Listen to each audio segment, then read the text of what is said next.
Hello everyone, welcome back to the Analyst for 8th of June 2024, where we will be discussing 9 most important articles from the Hindu and the Indian Express. We'll be starting with our very first own article of RBI's Monetary Policy Committee's outcomes in the month of June. In the next one, we'll be looking into the recent article and editorial on the center-state relations following the results of the 18th Lok Sabha elections. In the next one, we'll be looking at the Global Plastics Treaty and how it is affecting the social justice fabric of the entire world. In the fourth one, we'll be looking into the various aspects of RBI's initiative regarding the prevention of digital financial fraud via an initiative taken to set up digital payments intelligence platform. And in the fifth article, we'll be looking into the ADR, alternate dispute resolution, in mark of the recent statements by our Chief Justice of the country. And finally, we'll be looking at 4 more important articles from prelims perspective, because we know that the prelims examination is upcoming soon, and that is why we need to cover news in shorts. So stay tuned.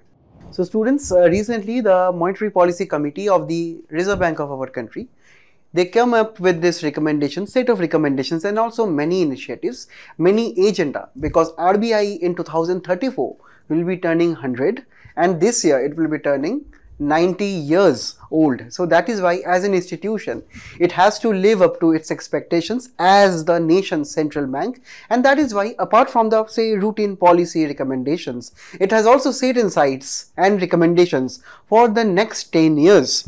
And here we'll be mainly firstly looking at the very basics concepts of the same, and finally we'll be going on to the later aspects of the same article. Now this is a very important article for UPSC prelims, where we have to look into the economic and social development, and also for GS3, where we have to comprehensively understand the role of the Indian economy and also the various aspects within the same, such as planning of resources, mobilization, employment, development, growth, and so on. And here, when we are talking about MPC and RBI's Monetary Policy Committee, it is very important for us to understand that it is linked with economic growth, because the monetary policy of any country is actually linked to the economic growth of that particular nation. Now here, we will be starting with the Monetary Policy Committee. Now say, the Monetary Policy Committee is actually a committee of the RBI, which is actually dealing with the monetary policy. We can actually guess by the name of the committee too. And here it was actually set up and was actually formally started in 2016 under the RBI Act of 1934 under the section 445ZB. And here we are having 6 members within this MPC. The 3 members will be coming from the RBI, mainly the governor of the RBI, the deputy governor of the RBI, and a member of the RBI nominated by the RBI board. Right? So there will be 3 members from the RBI side, and there will be 3 other members from the central government of India side, where they are mainly the eminent professors, eminent economists from eminent Indian institutions dealing with economics, accounting, and so on. So there will be 6 members, and the members will be making recommendations. Mainly they will be deciding on the repo rate, what should be the repo rate based on the various economic conditions in the nation. So here they will be generally setting in, they will be doing discussions, and according to the RBI Act, they have to meet a minimum of 4 times in a year, but in actual practice they meet for 6 times in a year. That is, they meet every 2 months, and that is why we saw the very last MPC meeting in the month of April, and now we saw the Monetary Policy Committee meeting that took place in June, and the reports have been highlighted so far. The main function that they do is actually determining the repo rate, as we have talked about. Now we have to understand the various rates here.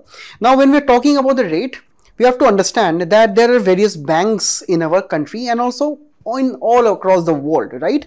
And we know that the central bank is actually at the apex. That means they are the regulating aspect of the overall banking system. So in the Indian banking system, RBI, which is our own central bank, is actually the regulator of all commercial banks, of all the banks in the country. Now we have to obviously understand that here, when the banks are established, they obviously want to do business, and the main operation of the business is actually giving loans to the people. And we obviously know when people take loans from the banks, they actually take loans and they have to pay some interest rates to the banks. Now it can be the aspect that the banks are having their own money, and using their own money, that the banks are actually giving loans to the people, and that is where they are also earning interest. But sometimes it can be the same, that the banks may not have enough money of their own, and sometimes they may be required to borrow some money from the RBI, because we know there are wide range of economic activities practiced by ourselves, right? Maybe we want to set up a cafe, maybe we want to say build a road, build a college, highway, airport and so on. For that we need lot of sums of money. Maybe sometimes that quantum of money may not be available with the banks also. So that is where the banks may sometimes borrow money from the RBI, right? And when the banks borrow sometimes money from the RBI, that is actually for a short term, and that is actually known as the repo transaction, or say repo loans, right? And the interest rate here is actually taken by the RBI, because the loan is actually given by the RBI, the central bank, to the banks. And always we know that whenever we are taking any loan from a bank, and even in this case the banks are taking loan from the RBI here, the banks have to give some kind of a collateral or a security. That means if a bank is taking, say for example, 1,000 crores of loans, right, under repo transaction from the RBI, so here the banks must be giving some kind of collateral. Preferably the banks give kinds of government securities. So this kind of government securities act as a collateral, as a security against the loan here. And repo loans are actually short term in nature. And who decides this repo rate? Obviously the RBI. And who in the RBI? The Monetary Policy Committee, right? So this is actually the main concept of repo rate here. And we can understand by adjusting the repo rate, that is increasing or decreasing, or say leaving it unchanged, which is the case as of now, right? The RBI can actually adjust the money supply. For example, say we know that if we decrease the interest rate, right, or say if we decrease the repo rate for our purpose here, what will be the case here? The banks will be taking more and more loans. And when the banks take more and more loans, they will be obviously giving this money to the people. So the people's money supply will be increasing, or so the economy money supply will be increasing. And when the money supply increases, we know that maybe we need the money supply in the economy to be increased, because maybe the economy is going through an economic downturn or say recession. That is what the people do not have any money supply with themselves, and maybe by decreasing the interest rates, the RBI want to give people more and more money. Or say consider the opposite case, when there is too much of money in the economy, that is inflation, right? So in this case the RBI will be prompted to increase the interest rates. So this is how the repo rate is a very, very important policy instrument for the RBI here. And whenever we are talking about the Monetary Policy Committee here, we have to understand the Monetary Policy Committee is only determining the repo rate. It is not deciding upon the standing deposit facility. It is not deciding upon the marginal standing facility, right? It is only considering the repo rate, because according to the RBI Act, the MPC do not have the authority to decide this, and even the CRR or SLR, right? So Monetary Policy Committee have to only adjust the repo rates here. Now here we have to obviously understand, recently RBI kept the repo rate at 6.5%, which they have actually did not changed over the few months, right? So right now we have the repo rate at 6.5%, and this is actually a very, very core aspect of this monetary policy. So the main function of this Monetary Policy Committee is actually to function the monetary money supply, that is, it is actually regulating the money supply, because we know too much of money supply will be leading to inflation. It will be impacting the economic growth of the country, and too less money supply, it will be also impacting the economic growth of the country. That is what we have to keep the money supply at a stable range. Then this Monetary Policy Committee issues bi-monthly statements where we have the projections for our economic growth and also the inflation estimates. As we have seen that in the month of June, the RBI has raised its expectations for India's GDP to be growing at 7.3% in the very first quarter, followed by 7.2, 7.3, again 7.2 for the subsequent next quarters, and also the financial year 2025. That means we can see RBI has raised its projections by 0.2% from the last estimates that the RBI gave in the April Monetary Policy Committee. That means RBI is right now optimistic. That means, for example, say the revival of the Indian economy, or say the government that is coming into power for the third consecutive term. This is actually giving hopes to the RBI and also giving hopes to the economic and the private players in the country that maybe the economic growth over the next few quarters and also this entire financial year will be positive, apart from the global reasons where India is actually turning as a major investment hub and also as a major export hub across the world.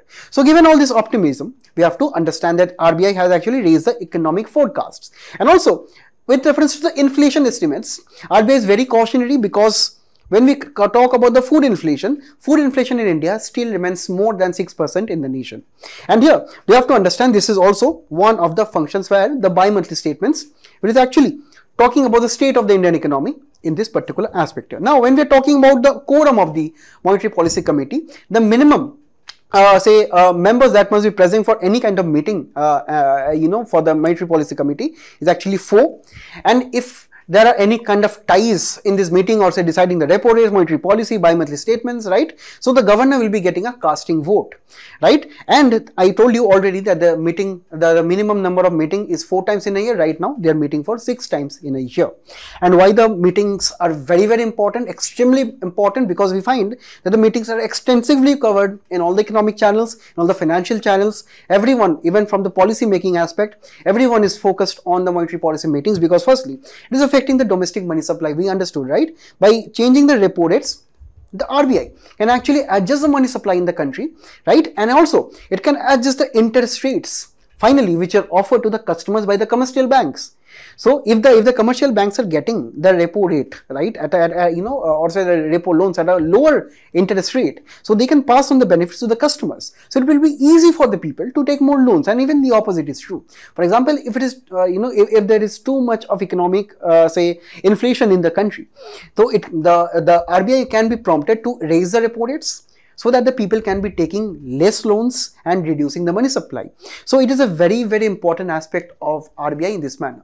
Second, obviously, when we're talking about Monetary Policy Committee, we cannot ignore inflation, because apart from monetary policy, the second most important function is actually controlling inflation in the nation. And even, right, central bank, right, is actually consulted by the central government every 5 years to actually set an inflation target in the country, that is actually 4 plus minus 2%. That means in India, inflation can be a minimum of 2% to a maximum of 6%. So this is the inflation target that the RBI has to adhere to.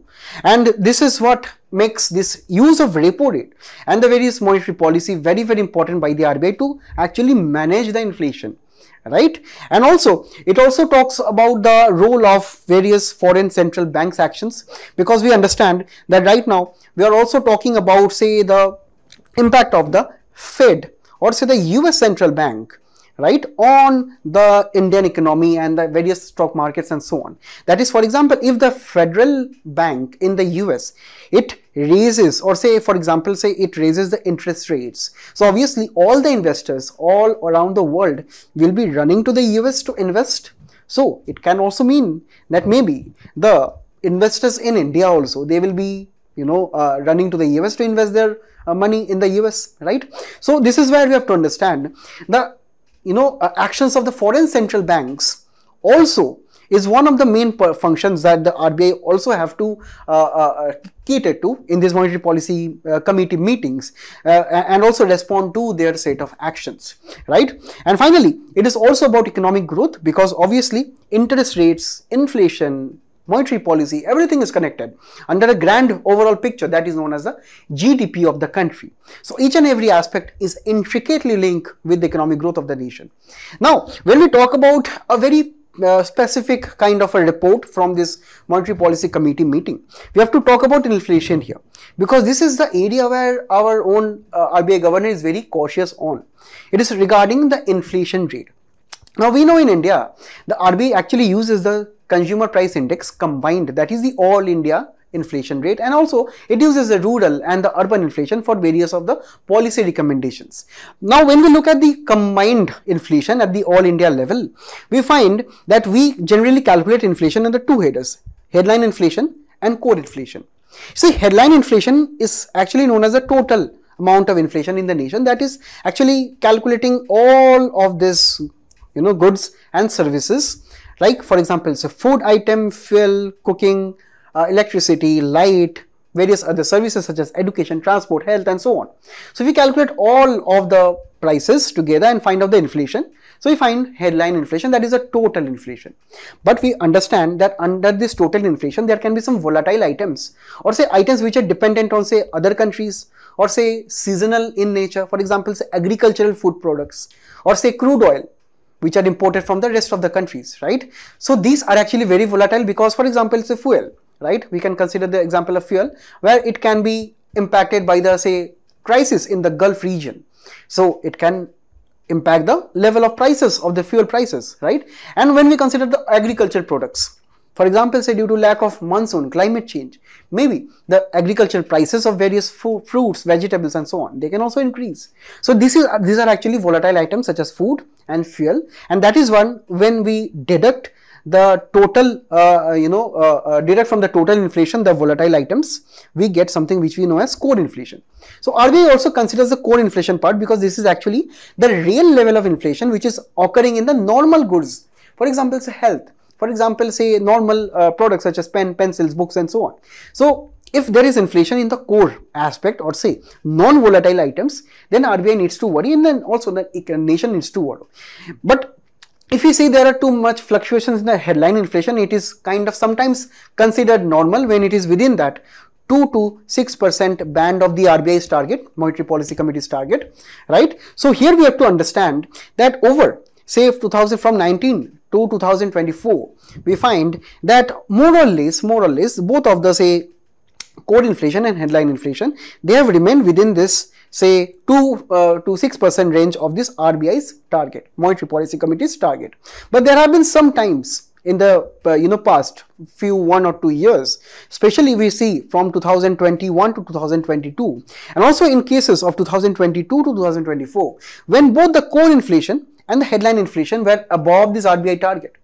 And let me tell you, right, if for 3 quarters, if RBI is not able to manage the inflation target of 2 to 6%, RBI must be given in writing to the central government why it is not being able to maintain this target. So it is a very, very important point, right? It is according to RBI Act that RBI has to be accountable for its actions to the central government. And that is what RBI is very, very cautious of when it comes to inflation. That is what we can see also, that whenever the inflations were high, whenever the inflation rates were high, we find that there were a decrease in the trend of inflation, right? And also the overall projection for the inflation in the nation remains at 4.5%. But there is one sticky item here which is known as food inflation. If we consider food inflation, especially the inflation which is taking in pulses and vegetables, the inflation in overall food items is around at more than, say, 7%, right? When we talk about food and beverages, the inflation is around 7.87% as of April 2024. So we understand the food prices are extremely high as of now, and this is where the RBI is also very, very cautious of. And here let us talk about something else. Something else means some other concepts which are mentioned in the Monetary Policy Committee, such as the capital account liberalization. Now RBI wants steadily for India to be integrated in the global economy. And when we talk about global economy, obviously we mean more and more external trade activities, that is opening of the economy, right, to the overall global market. We already did it in 1991, right? 1990s, liberalization, privatization, globalization reforms. But whenever we did the reforms in 1990s, we actually tried to be partially open. That means when we look at the components of the balance of payments, right, we have current account and capital account. Under current account, we have the various items here which neither create any assets nor create any liability for the government. That means there are regular payments, for example, say export and import of goods, export and import of services, unilateral transfers such as remittances, income receipts and payments which is paid to abroad and so on. We understand these are normal payments in rupees or say in dollars. So for whenever we need to import or export or say use payments, send remittances to Indians or say from India to abroad, we use generally Indian rupee or say we use dollar. So Indian government in 1990s, they fully liberalized or say opened up the current account to the entire world. It means that Indians right now can easily convert unlimited amount of rupees to dollars for any of the current account transactions. But Indian government told that we cannot allow the same in the capital account. Now we have to understand the reason why. Because we understand under capital account, we have very serious things. For example, borrowings, lendings, we have investments abroad, we have change in foreign exchange reserves of the RBI. We can understand these are the things which either create assets or decrease assets or create liabilities or decrease liabilities. And whenever we are talking about assets and liabilities, we are talking about the nation. For example, if we are taking a loan from the US, we are taking a liability, right? If we are, for example, say increasing investments from India to, say, for example, Singapore, we are creating new assets.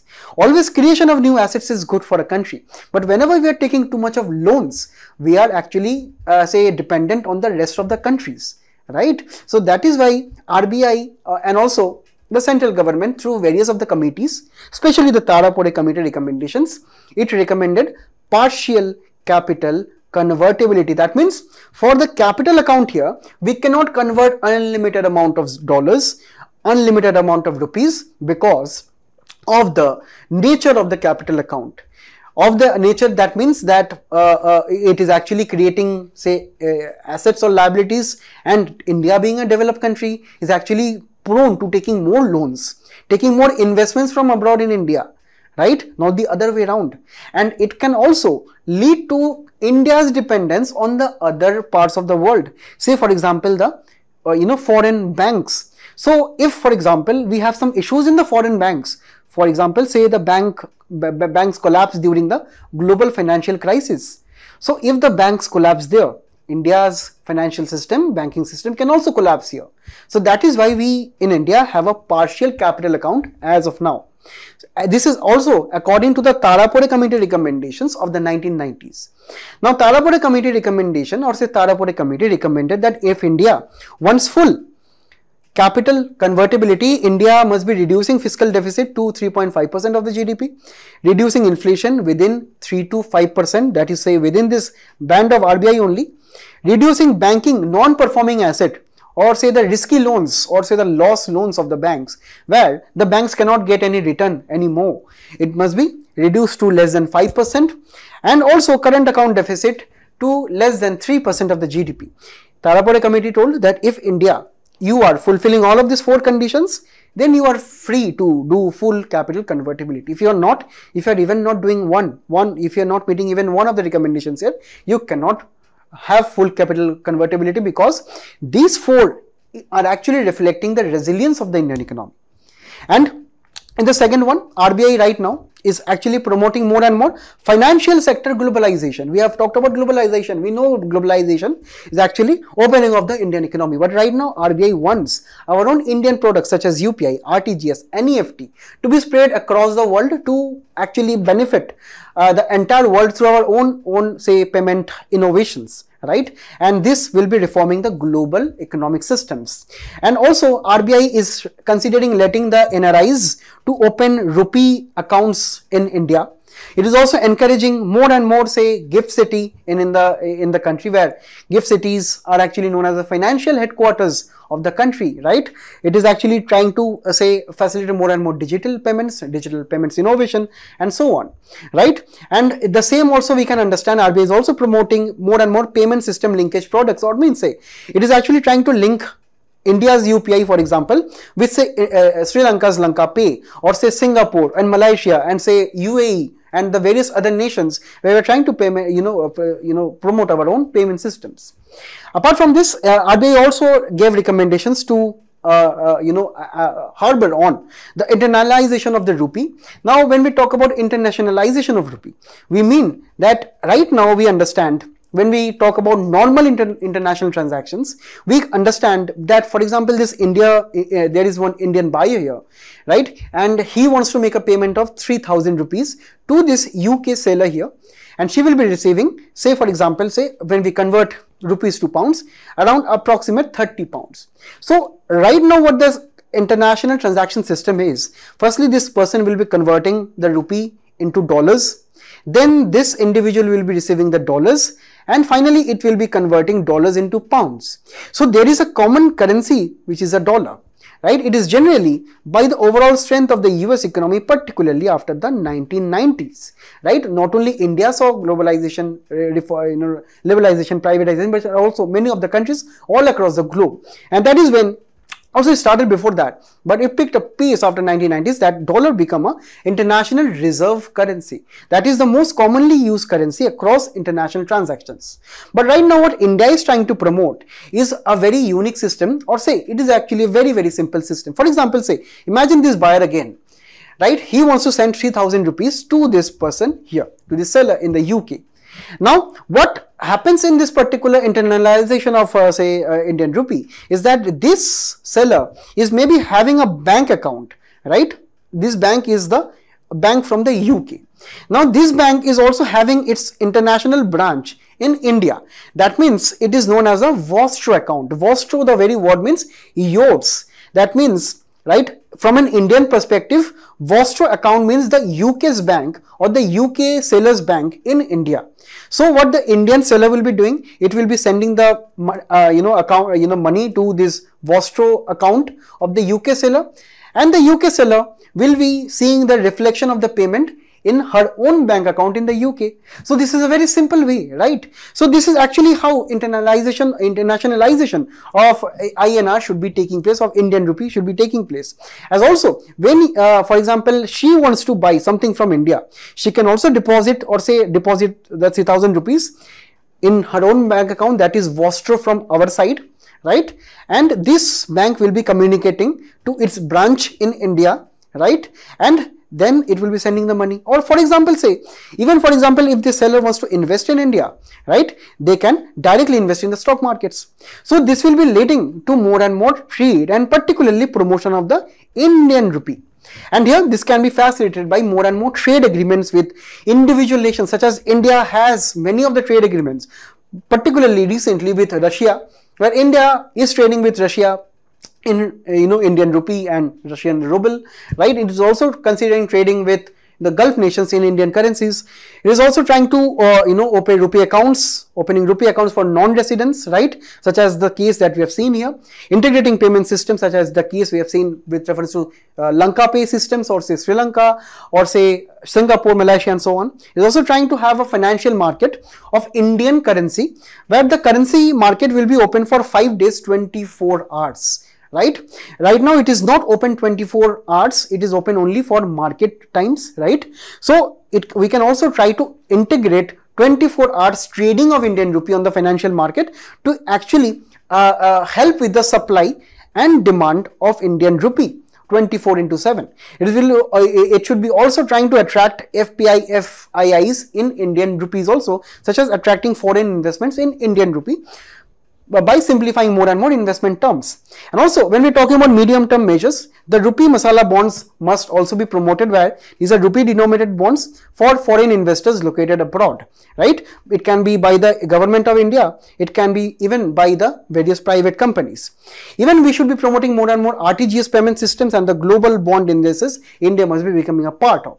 So these are all the important concepts for this article, and I know this was a very lengthy one, but I hope by now all the facts are clear. In the next one, we'll be looking into this editorial, a beautiful editorial by Mr. Arun Kumar, and I am telling you again, you can quote the authors in your answers for value addition.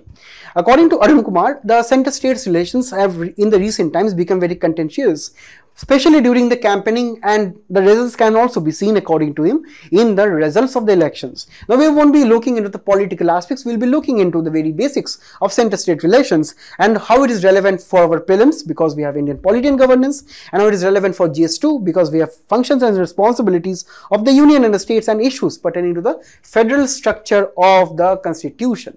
And here, when we are talking about center-state relations, first we have to obviously start with federalism. And let me tell you, whenever we are writing any answers, we have to be very precise with the definition. And here I have given you a very precise definition of federalism along with the features of the same. And when we are talking about federalism, this is actually a system where power is divided between a central authority, that is the center, and the constituent regional units. And by this we mean that there is a particular central government, and there are various state governments.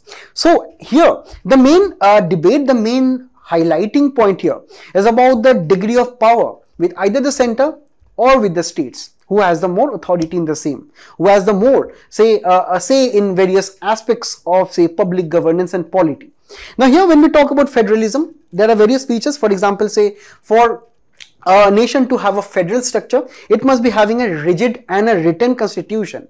That means the constitution cannot be easily amended by the center to change the nation from say a federal to say an entirely unilateral or say central government, right? So the constitution provisions must be very rigid and it must be also written. And also the judiciary must be independent. That means it should not be say dependent on the center for the various appointments and so on. So it must be also independent on the same to have a non-partial say aspect for the states. It must be also having bicameral central legislature. In India we have the Lok Sabha and the Rajya Sabha. And Rajya Sabha, in the comments let me know, it is also known by, right? You can let me know in the comment section. And here we also see the decentralization of powers, such as in India we have the 7th schedule, where we have the various powers listed, right, under the union list, state list, concurrent, and also we have some other residuary powers. Then there should be also supremacy of the constitution, where we also have the basic structure for the same. So these are the very features of the say federalism, and let me tell you, UPC has time and again asked about these very basic things. So please do also note down the features of the same. Now India is a quasi-federal structure according to when we look at the federal construct of the constitution. Now let us look at some of the examples why we actually tell that sometimes in India we see that the center government is actually more strong than the state governments. So when we look at the legislative relations, particularly from articles 245 to 255, we see firstly about the distribution of legislative subjects, such as the 7th schedule, where we have the union list, the state list, the concurrent list, and some of the residuary powers, where we find that the union government can legislate on the union matters and also the concurrent matters and the residuary matters, right? And we find that sometimes it can also legislate in the state matters when, according to article 249, the Rajya Sabha, the 2/3 majority of the Rajya Sabha will be recommending the same. And also according to article 252, right, 2 or more states can request the parliament or say the center to frame laws for them. And here, according to the executive relations, we find that the center can promulgate, right, emergencies and also president's rule, where it can totally alter the federal structure of the constitution. And also with reference to the all India services and the role of the governor, we have seen, right, that time and again we have seen the rigidity of the all Indian services, right, particularly the appointment and so on, and also the governor, where the appointment of the governor is done by the central government and the removal of the same is not, the power of the same is not with the state legislative assembly. At no point of the appointment, right, the state is actually concerned with. So these are actually tilting the favor more with the center than with the states. Right. And finally, with reference to the financial matters from article 268 to 293, we find especially the implementation of the GST, the goods and services taxes, where earlier the states have some power to levy the taxes and regulate the taxes. Now the powers are subsumed, right, collectively by the union and the state governments and also the UTs, right? And also with reference to some of the grants, we find that this is also one of the same aspect here, where the central government is actually having some discretion over the same. Now here we have to actually understand that these are actually the main provisions of our own Indian quasi-federal structure, where we have seen that the center can actually supersede the center, states at time. Now, when we're discussing about the current political scenario, we obviously mean about the recent things which are happening. Firstly, the center has been accused by the states to give a stepmotherly treatment to the state governments. Whenever we look at the cases of Kerala and West Bengal, particularly in Kerala, there have been many issues of governor, right, clashes with the governor, with the Kerala assembly, and also with reference to transfer of resources such as taxes, dividends, and the various aspects proceeds with the Kerala should be receiving from the center, right. There have been various delays in the same. Also, when we talk about delays, we cannot ignore the role of the Manrega and the implementation of the Manrega in the West Bengal state, right? But there have been many delays with reference to payments of the Manrega scheme. When we are talking about this another issue, second issue of decline of cooperative federalism, we have to understand there are many government schemes, right? And some of the schemes are actually tied to the performance of the various previous schemes, right? Now these schemes are actually known as the centrally sponsored schemes, and some of the portion of the contribution, or say the money for the scheme, must be also contributed by the state government. And mostly we find the state governments sometimes are not being able to afford that. Right? So here, this tied nature of the scheme, this performance nature of the scheme is actually hurting the cooperative federalism aspect of the nation, where the main aspect of cooperative federalism is that all the states must be cooperating to solve the issues of the nation, such as food malnutrition, hunger, poverty, and so on.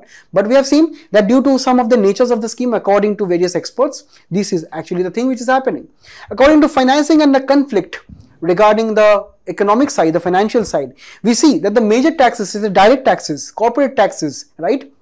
These are actually levied and collected by the center. It is only with reference to GST we see that the states are getting some of the allocation within the same. While we also see some of the components from the direct taxes flowing to the state governments, but we find that the control of finances by the state government has decreased over a period of time.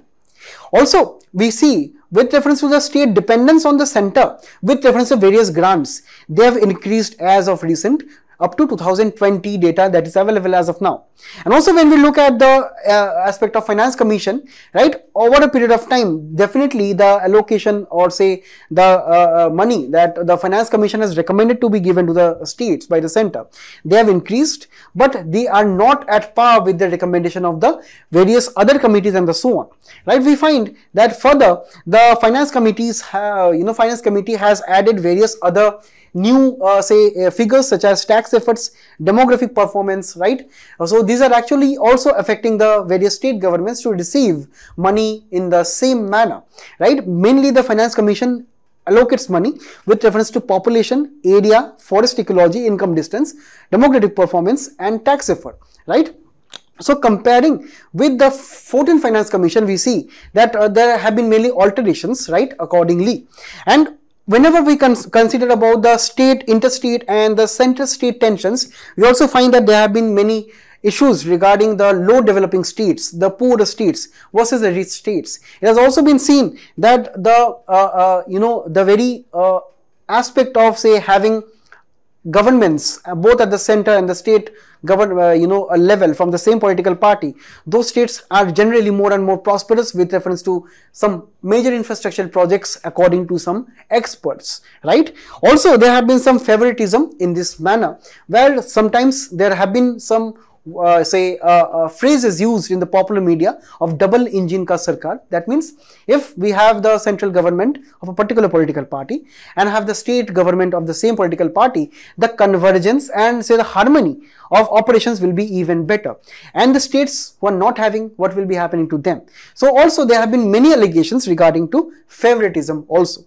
Then also we have seen in the past, few years only, there have been many misuses of Article 356 or the imposition of the President's rule, hence curtailing the federal structure of the country. Next, also we have seen many states, right, contesting against many central laws such as CAA, such as farm protests, right, farm laws, right, and so on. So there have been many issues with reference to central legislation too by the state governments. And finally, we have some recommendations here.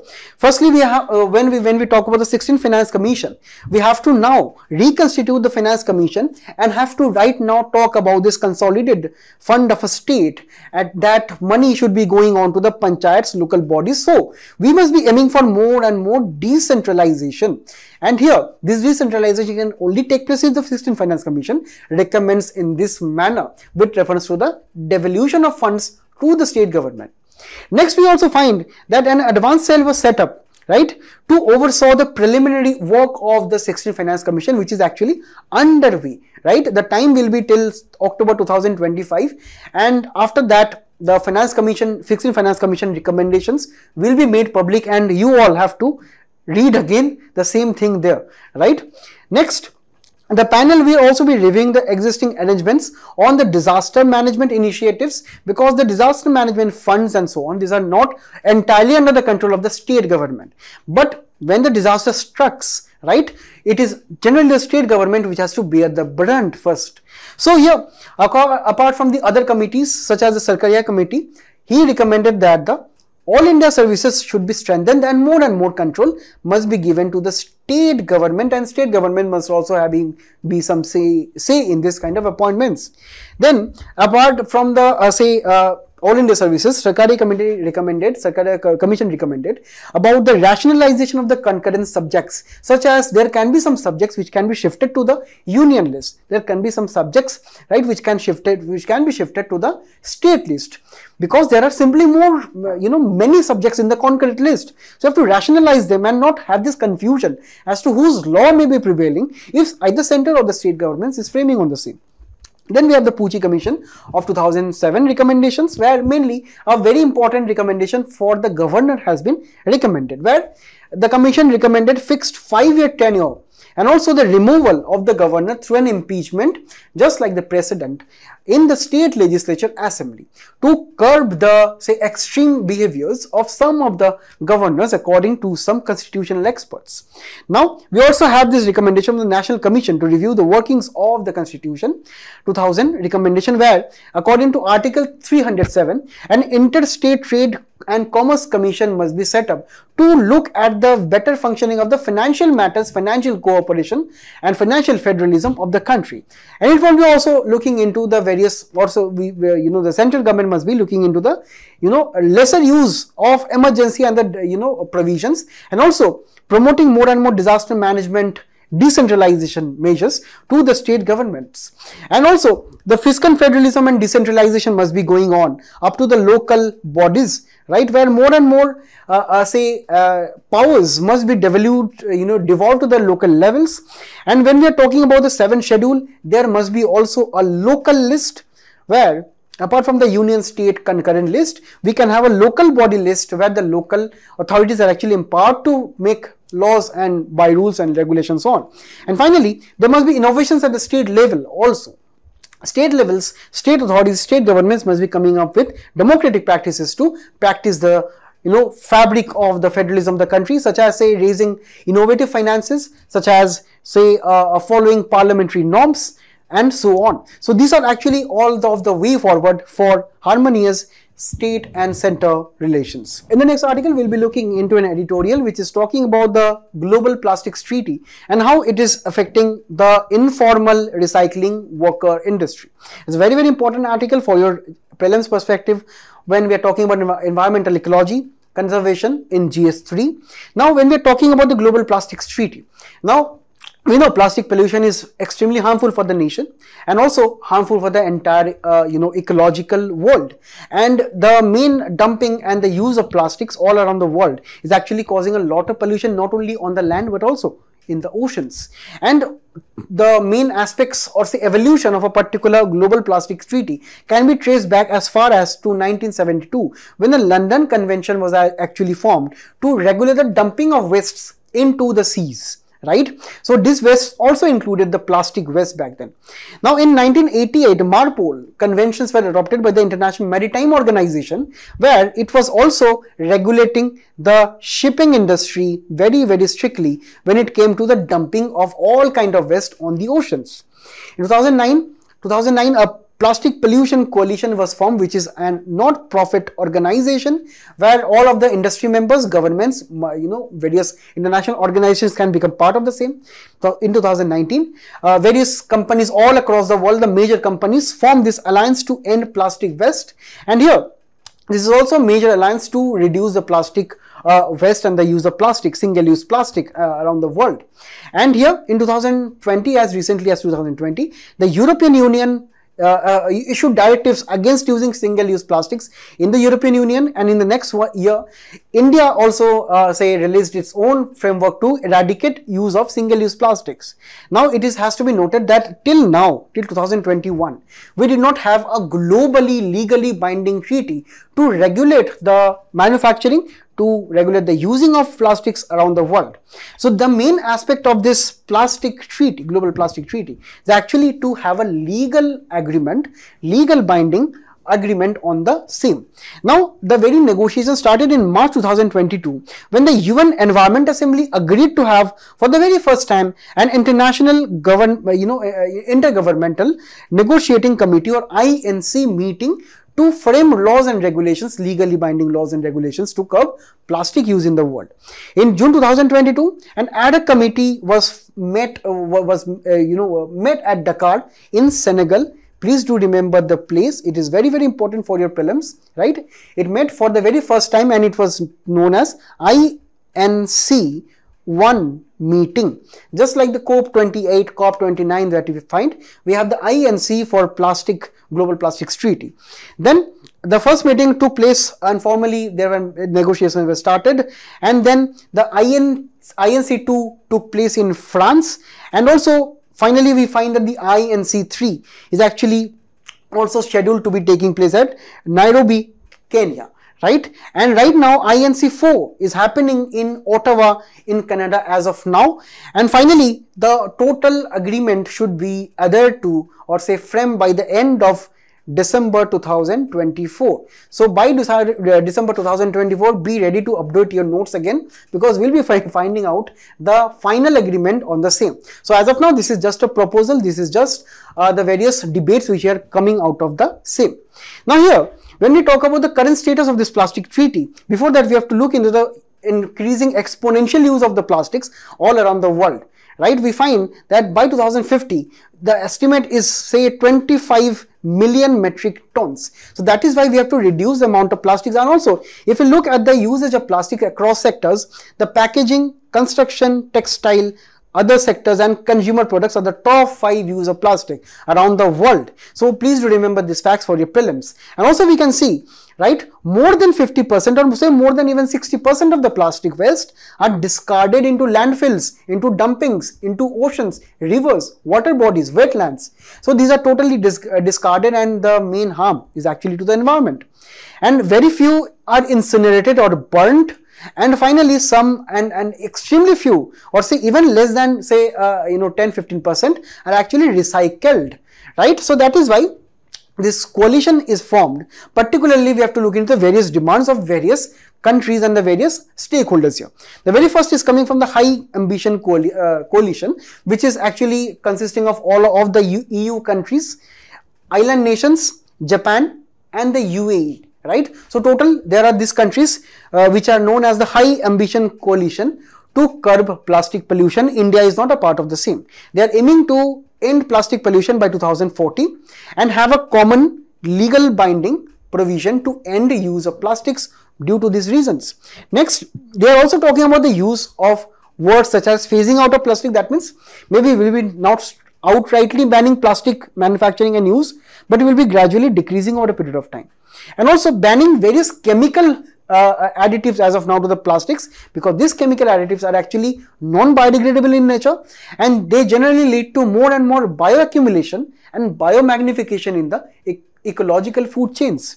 So this is what makes them very, very dangerous. Next, the demand of various groups such as like-minded nations. These are the nations where the petrochemical industries are located, or petrochemical industries are industries who actually produce plastics. The nations such as Iran, Saudi Arabia, China and many of the Gulf nations, they will be generally worried, because if plastic production is reduced, their demand for say the industries will be reducing. So they are opposing mentioning any kind of production limits. Right? They do not want the production of plastics to be coming down anytime, because their profitability will be hurt. Now let us look to the petrochemical industry. Before petrochemical industry, we have to look at the impact of the plastics on our oceans. We have to understand that by 2050, the projected plastic will be, actually outweighing all of the fish in the sea. Right? Acidification of the ocean is also happening due to the various chemicals in the sea. Right? Also, 14 million metric tons of ocean garbage is resting on the sea floor.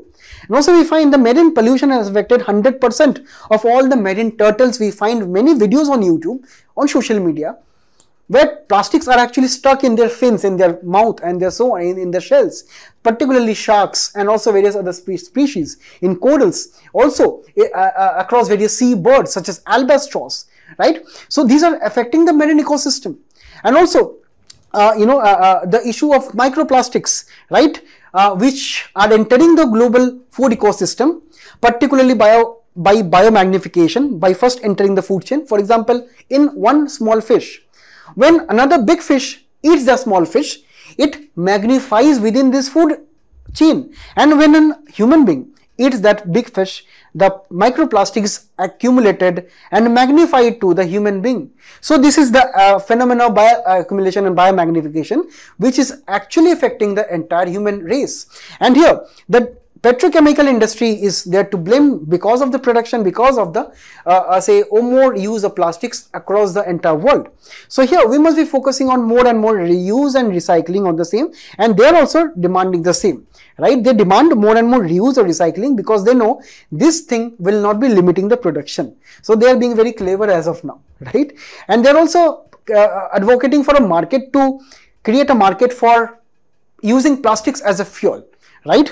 And also we understand if we incinerate plastic, we can actually get say fuel also from plastics also.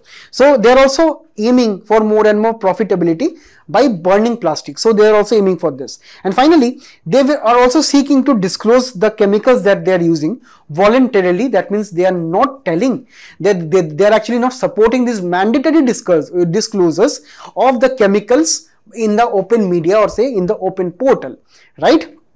And also the demand for from the various corporate brands, we see Coca-Cola, Nestle, Colgate, Palmolive, Unilever, PepsiCo, and so on. These are the companies which use plastics, in huge amounts, right? In millions of metric tons. We find that they are demanding some things also. They demand that they actually rely on plastic packaging, so their costs will be rising if plastic production is actually done. And for this, they have themselves formed another alliance, right? So to counter this alliance, they formed another alliance which is known as Business Coalition for a Plastics Treaty, and they are supporting good things, right? But very cleverly, they are supporting production caps on plastics. That means there must be production limits. Yes, we are agreeing. There must be also use and phase out of the plastic production. Gradually, the plastic production must be phasing out. They are also agreeing with the same. They are also agreeing with reuse policies. They are also agreeing to change their production designs to minimally use plastics, such as this is actually known as production design requirements. They are also agreeing with extended producer responsibility or their own responsibility to procure all the plastic produce they have produced from the customer's back, right? This is known as extended producer responsibility. And finally, waste management. So they are agreeing with everything, right? But they are advocating still against this particular treaty, the harsh provisions such as banning and say reduction of the same. And finally, we have to understand the author of this editorial right now has linked this plastics treaty with another serious issue, right? Of that of an social justice case, such as comparing the lives of the rag pickers. Now here, according to UNEP report, of the total 9% recycled, 85% is actually done by the informal recycling sector, where the rag pickers are generally part of. They are part of this informal rag picking sector, where they try to collect plastics, milk packets, paper, glass, and so on, right? And we find that the annual income, according to various researches, right, the total daily income that they have is around 79%, and this is a very, very significant income for them because this is their only source of livelihood. And also, according to UN Habitat's West Wise Cities tool, we find that the informal sector around 80% of the overall municipal waste recovery in the cities. And also, according to Center for Environmental Justice and Development, circular waste management and greenhouse gas emission control, right, the main aspect of these two things, right, at the center lies these rag pickers, because they try to collect the plastic, they try to gather the plastic and try to manage the waste also, right, hence helping the planet fight the climate change. So they must be also be helped with reference to this plastic treaty, right? If we are totally stopping the production of plastic, then they can also lose their jobs. So we must be trying to train them, rehabilitate them with reference to this. So they are actually facing the risks of losing their livelihoods and so on. And with reference to the various harsh provisions of the treaty, they must be also looking for the same. And that is why, for the risks, the International Alliance for Waste Pickers, they are also a party to this treaty, negotiations. So they are also telling, they are also demanding that the definition of informal waste sector must be clearly defined, right, and the various safeguards must also be provided to them. And finally, the formulation of EPR or extended producer responsibility, they must also be defined, and if possible, the informal sector can also be tied with the private companies in helping with their EPR norms. In the next one, we'll be looking at the recent initiative of RBI to set up digital payments intelligence platform, where RBI proposed to set up this platform to curb online digital financial frauds. Very, very important topic for UPSC prelims, economic and social development. In recent times, we find many articles such as this. People who are falling into e-tasks frauds, for example, an app which is giving you some task and telling that you will be earning some money, but for that you may be also losing some money. And there have been many people who have been losing money, such as 30 lakhs, 4.8 lakhs, even crores. Even software engineers are actually falling under these traps, right? We find that many people are falling for earn money by learning videos tricks, right, by say the tune of 12 lakhs. Also, people, we know that if you do not share your OTP, then your bank account is safe. But there have been many individuals who are losing money despite not sharing OTP, just because they have downloaded some apps which can actually look at your financial transactions, including the SMS codes. So to prevent this, right, RBI is coming up with this kind of body. And if we talk about more and more data, the cybercrime trends in India, right, 77% is actually attributed to online frauds, right, followed by debit card swaps, right, UPI frauds, right, various other frauds, right. And so this is where we have to understand that the total amount of frauds in the countries are actually increasing over a period of time. If you look at the various states, we find UP, Rajasthan, Karnataka, Madhya Pradesh and Bihar. These are the states where the top 5 frauds are actually being committed. And for this, the government definitely have taken recommendations such as setting up of inter-ministerial committee on phone frauds, right, where the various ministries of telecom department and so on, they are having this convergence to prevent this. We have also this National Cyber Crime Reporting Portal, where the various data regarding all of the things are reported. And we also have the various telecom regulations on various unsolicited messages, right, various rules and norms and regulations to curb fake calls, customer care scams and so on. And finally, we also have the RBI's interventions with reference to banking regulations. Also, RBI is contemplating limiting the amount of UPI transactions that you can make to a new customer. Now here, in this particular digital payments intelligence platform, this is actually will be looked into a committee known as the AP HOTA committee, which is very, very important for your prelims. And here, the main aspect of this platform will be looking at mitigating financial risks in the digital payments by actually using advanced technologies such as artificial intelligence and machine learning to identify and detect fraud and report it to the investigative authorities. And it will also enabling real-time sharing and real-time network intelligence. And finally, the collaboration also will be with the various investigative bodies, with the police authorities, with reference to any kind of frauds. Now, this is a proposed body. The final outcome is yet to be seen in the news. In the next one, we'll be looking into a recent statement by the Chief Justice of India on his recent visit to the United Kingdom. He told that Indian judiciary has shifted to facilitating arbitration, which is actually a form of alternate dispute resolution. And here, the Indian judiciary has recently moved, according to this to our own Chief Justice of India, to arbitration. This arbitration is a very, very important topic for Indian polity and governance and GS2 structure and functioning of the Indian judiciary. When we talk about alternate dispute resolution, we actually talk about the definition first, that is actually using wide range of processes for resolving disputes outside court. Now, we understand that there can be legal issues, right? But sometimes we must be talking out between ourselves, right? To resolve the disputes and not let that dispute go to courts of law, right? So, this is actually a legal mechanism of not going to the courts, but setting the case before going to the courts only. So, we have to understand this actually are more and more less formal in nature. Courts litigations are actually more formal in nature. These are actually less formal in nature. We understand that in arbitration, mediation, conciliation and the various kinds of ADRs, we find that the parties, the people, who are actually parties to the various disputes, they keep more control because they are more close to each other in this kind of conflicts, right? They can appoint their own arbiter, they can appoint their own people for this kind of ADRs, and also the resolution can happen outside the court. So people have more control. The less control is actually at the litigation side, say at the High Court, the lower judiciary, Supreme Court, and so on. Right? So we find when we talk about more and more control, people have more and more control with reference to arbitration first, then more control with mediation, more control with negotiation. When we talk about negotiation, this generally means that the parties directly talk between their counsel. This can be a lawyer, a trained legal practitioner, right, and does not involve any neutral third party.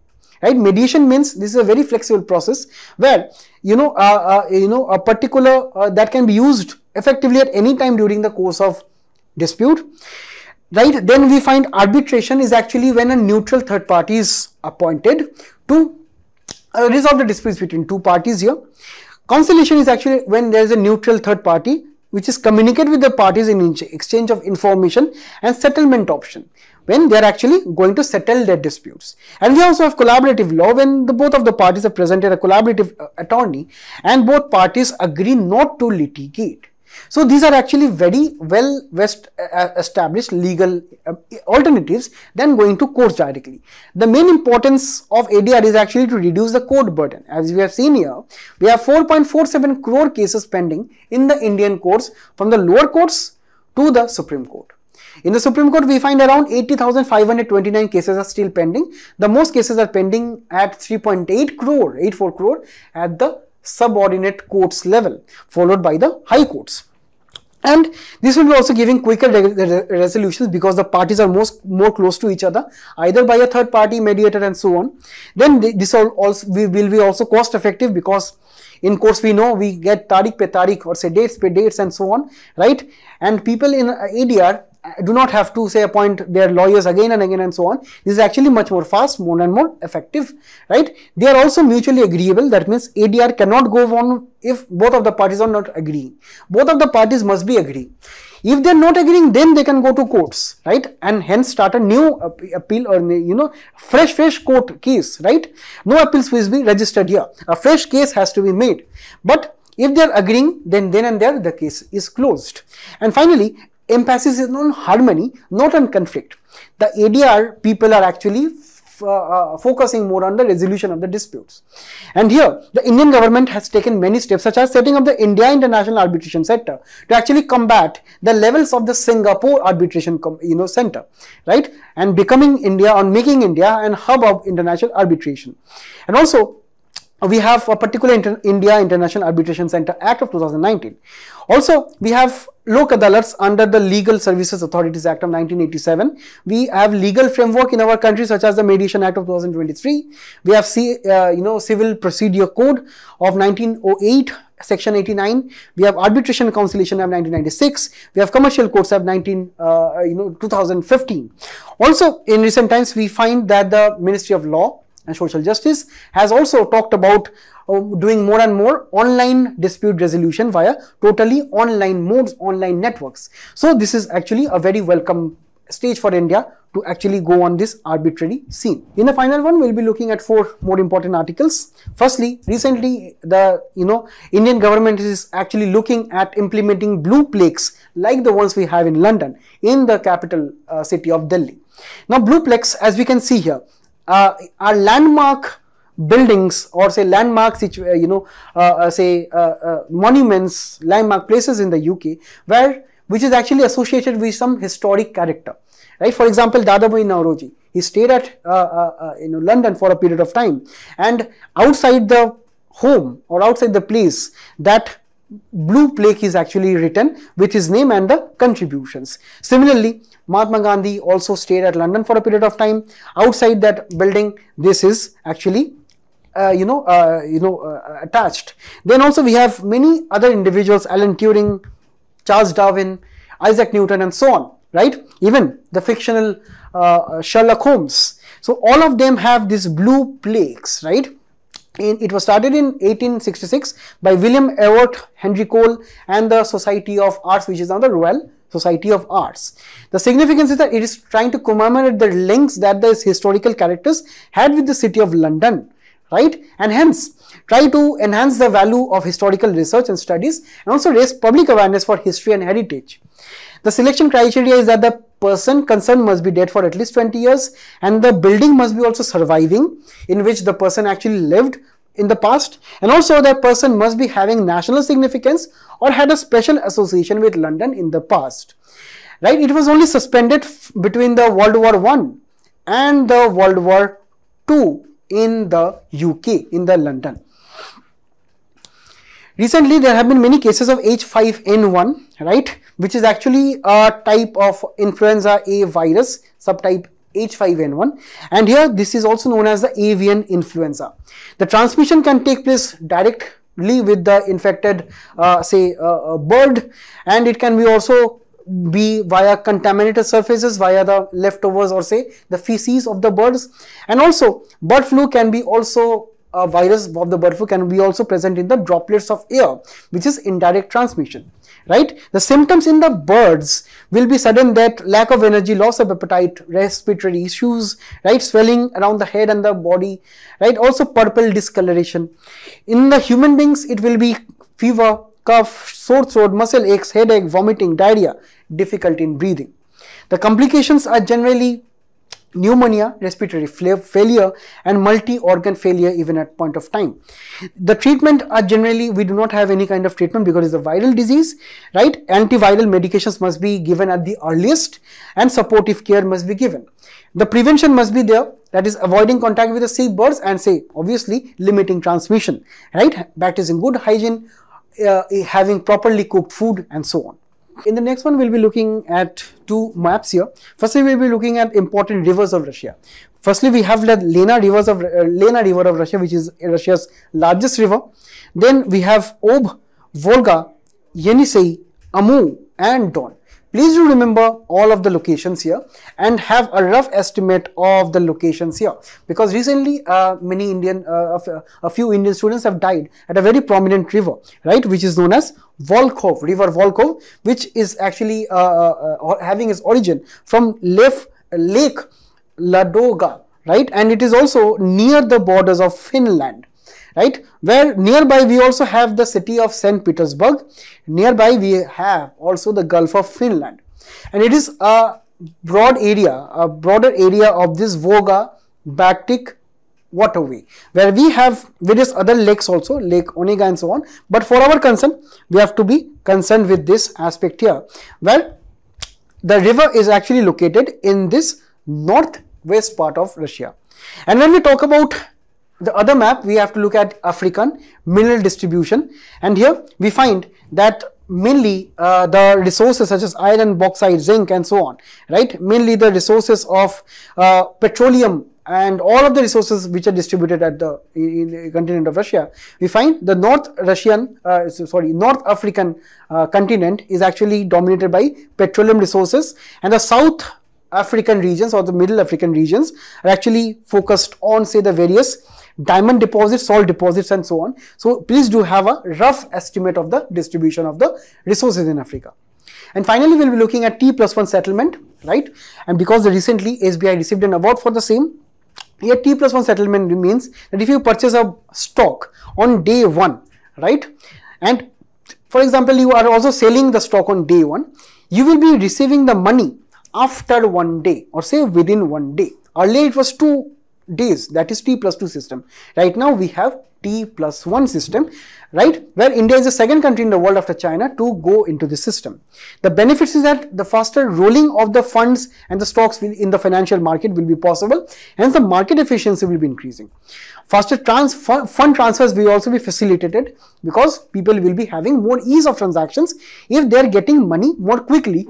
Earlier it was 2 days, right now we have 1 day, right? We will also having reduced counterparty risks. Counterparty risk means, right, means that there are many parties in a particular financial transactions. If one party is having delay of funds, the rest of the party will be having delay of funds. So that is why the counterparty risk with reference to T+1 settlement comes down, because this person can have funds directly and the transfer can be sent accordingly.